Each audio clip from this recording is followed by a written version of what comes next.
BA तृतीय वर्ष के प्रथम प्रश्न पत्र धर्म और दर्शन के अंतर्गत हम अध्ययन कर रहे हैं भारतीय दर्शनों का जो सामान्य परिचय है उसके अंतर्गत कुछ मुख्य जो बिंदु हैं उनसे संबंधित प्रश्न पूछे जाएंगे। पूर्व में हमने चार्वाक दर्शन की प्रमाण मीमांसा का अध्ययन किया, बौद्ध दर्शन का शून्यवाद, जैन दर्शन में अनेकांतवाद, न्याय में मोक्ष का स्वरूप, योग दर्शन का ईश्वरवाद, सांख्य दर्शन का सत्कारवाद और वैशेषिक दर्शन का परमाणुवाद, इन विषयों का अध्ययन किया। आज हम अध्ययन करेंगे मीमांसा में धर्म का स्वरूप क्या है। मीमांसा का मुख्य उद्देश्य है वैदिक कर्मकांड की पुष्टि करना। वह दो प्रकार से है, वैदिक विधि निषेधों का अर्थ समझने के लिए और आपस में उनकी संगति बैठाने के लिए व्याख्या प्रणाली निर्धारित करना। दूसरा, कर्मकांड के मूल सिद्धांत का युक्ति द्वारा प्रतिपादन करना। वैदिक कर्मकांड का जो मूलभूत सिद्धांत है उसमें कई बातें निहित हैं, जैसे आत्मा मृत्यु के उपरांत भी विद्यमान रहता है या नहीं, स्वर्ग में कर्मों के फल को भोगता है, क्या कोई ऐसी शक्ति है जो कर्मों के फल को सुरक्षित रखती है, वेद जिन पर कर्मकांड आश्रित हैं वो अभ्रांत हैं, यह जगत सत्य है और हमारा जीवन और कर्म स्वप्न मात्र नहीं है। चार्वाक, जैन और बौद्ध दर्शन वेदों को प्रामाण्य नहीं मानते। कुछ बौद्ध संसार की सत्यता और आत्मा का अस्तित्व भी नहीं मानते। कतिपय उपनिषदों में इस विचार की निंदा भी की गई है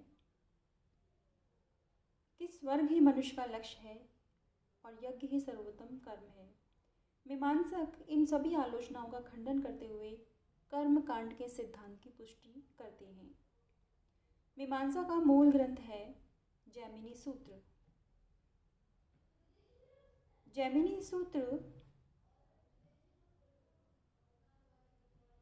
दार्शनिक सूत्रों में सबसे बृहत है। इसमें 12 अध्याय हैं। मीमांसा का अर्थ है समस्या या विचारणीय विषय का युक्तियों की समीक्षा के द्वारा निर्णय। कर्मकांड विषय होने के कारण मीमांसा को कर्म मीमांसा भी कहा जाता है।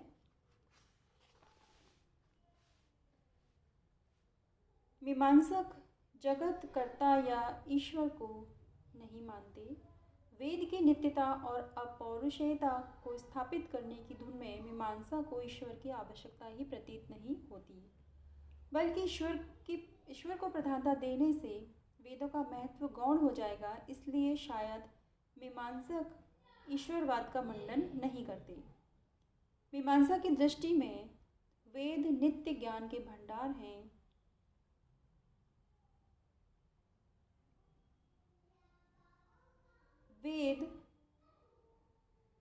वैदिक व्यवस्था, ये ही जीवन जो है वो उत्तम है। वैदिक युग में जो यज्ञ किए जाते थे वे अग्नि, इंद्र, वरुण, सूर्य देवताओं की उस स्तुति और आहुति के द्वारा संतुष्टि के लिए किए जाते थे। साथ ही साथ इष्ट का साधन करना व अनिष्ट के निवारण के लिए किया जाते थे। मीमांसा वैदिक धर्म की शाखा है, परंतु उसमें कर्म कांड को अर्थात वैदिक जो क्रियाएं हैं उनको अधिक महत्व दिया जाता है।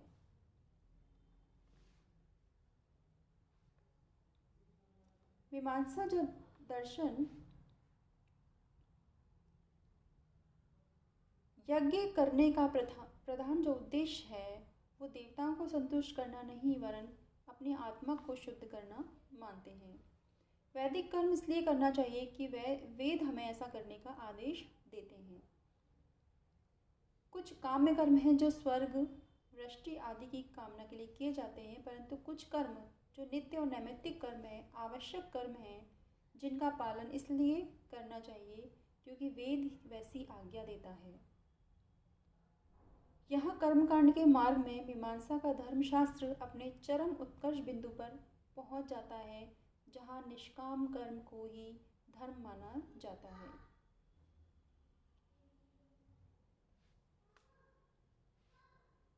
प्रसिद्ध जर्मन दार्शनिक कांट भी मीमांसा की तरह कहते हैं कि कर्तव्य का पालन इसलिए नहीं करना चाहिए कि उससे हमारा उपकार होगा, बल्कि इसलिए कि कर्तव्य पालन करना हमारा धर्म है।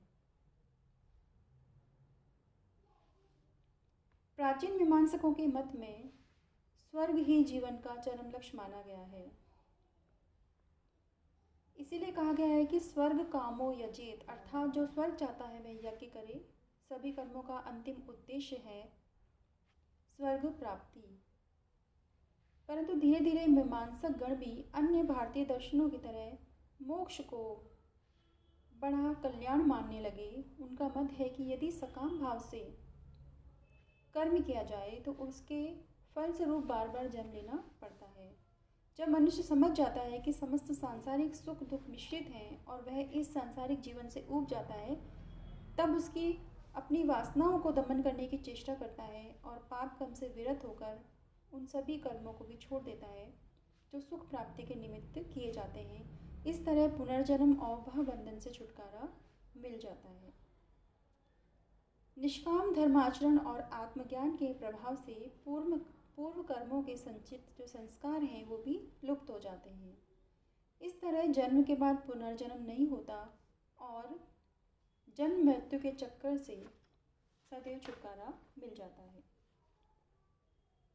यह पहले भी कहा जा चुका है कि मीमांसा में चैतन्य को आत्मा का स्वाभाविक गुण नहीं माना जाता।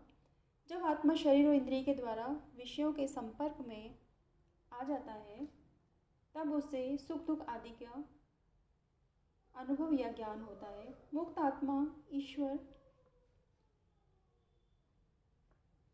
आत्मा शरीर इंद्रियों और मन से पृथक हो जाता है, इसलिए उसमें चैतन्य का धर्म नहीं रहता, अतः वह सुख दुख का अनुभव नहीं कर सकता। अतः मोक्षावस्था को आनंद की अवस्था नहीं कहा जा सकता। यह अवस्था इसलिए वांछनीय है कि इसमें सभी दुखों का सर्वदा के लिए अंत हो जाता है। यह वह अवस्था है जिसमें आत्मा सुख दुख से परे अपने यथार्थ स्वरूप में रहता है। आत्मा के इस स्वभाव का इसके सिवा और शब्दों में वर्णन नहीं किया जा सकता कि उसमें केवल सत्ता और चैतन्य को निहित शक्ति विद्यमान रहती है। परंतु परवर्ती काल के कुछ वेद मानते हैं कि वेदांत के समान मुक्ति को आत्मानुभूति मानने लगे। यह एक प्रश्न उठता है कि क्या मीमांसा दर्शन अनीश्वरवादी है? क्या मीमांसा दर्शन को निरीश्वरवादी कहना चाहिए? मीमांसा का वेद ही प्राण है। इसको ध्यान में रखते हुए विश्वास करना कठिन प्रतीत होता है कि मीमांसा ईश्वर को नहीं मानते। मीमांसकों ने सृष्टिकर्ता के विरुद्ध जो युक्तियां दी हैं उनसे यही सिद्ध होता है कि यदि ईश्वर को सृष्टिकर्ता मान लिया जाए तो उन पर क्रूरता या पक्षपात आदि का दोष आरोपित हो जाता है। परंतु सृष्टिकर्ता के रूप में ईश्वर को मानने से इसका अर्थ निरीश्वरवाद नहीं है। मैक्स मुलर साहब कहते हैं कि कुछ सर्वेश्वरवादी दर्शन सृष्टि को यथार्थ नहीं मानते, तो क्या उन्हें निरीश्वरवादी कहना न्यायसंगत होगा? यदि मीमांसा को वैदिक परंपरा की दृष्टि से देखा जाए तो यह कथन ठीक है। मीमांसा तो स्वयं कहती है और करती है। उस दृष्टि से देखने पर यह विचार सर्वथा ग्राह्य नहीं हो सकता। हम देखते हैं कि प्राचीन मीमांसा ईश्वर के बारे में चुप है। पीछे के जो मीमांसक हैं वो जैनों की तरह ईश्वर के अस्तित्व के प्रमाणों का खंडन करते हैं, ईश्वरवाद के लिए नए प्रमाण भी नहीं देते। अतः हमारे पास इस बात का कोई प्रमाण नहीं रह जाता कि ईश्वर में कभी उनकी आस्था थी। वे वैदिक जो देवताएं हैं उनका यज्ञों से अविच्छेद संबंध मानते हैं। मीमांसा के लिए इन देवताओं का अस्तित्व केवल वैदिक मंत्रों में ही है। मीमांसा के देवता महाकाव्यों के अमर पात्रों की तरह हैं। वे देश काल जगत के नहीं हैं, वे यथार्थ पुरुष नहीं हैं, किंतु आदर्श स्वरूप हैं। अतएव केवल वैदिक परंपरा की दृष्टि से मीमांसा का निरूपण करना उचित नहीं है। परंपरागत धर्म के अंग शरीर के अंग की तरह अनुपयोग से जीर्ण हो जाते हैं। मीमांसा दर्शन जीवन का जो नक्शा खींचता है उसमें वैदिक ईश्वर का कोई व्यावहारिक प्रयोजन नहीं जान पड़ता। अतएव वैदिक ईश्वर धीरे धीरे मिट गए। मीमांसा दर्शन मानव जीवन के इतिहास के स्वाभाविक नियम का एक दृष्टांत है कि कैसे साधन का महत्व अतिरंजित होने से वह स्वयं साध्य का आसन ग्रहण कर लेता है और मंदिर तथा संत महात्माओं की वेदी पर ईश्वर का बलिदान चढ़ जाता है। मीमांसा में वेद के महत्व को इतना अधिक बढ़ाया गया है कि वैदिक युग में देवताओं का जो विश्वास था वह धीरे धीरे म्लान हो गया। फिर भी वैदिक वाक्यों का प्रामाण्य और अर्थ का सूक्ष्म विचार करते हुए मीमांसा ने जिस युक्तियों और सिद्धांतों का उद्भावन किया है वे बहुत ही उच्च कोटि के हैं। इसलिए मीमांसा को दर्शनों में एक आदरणीय स्थान प्राप्त है।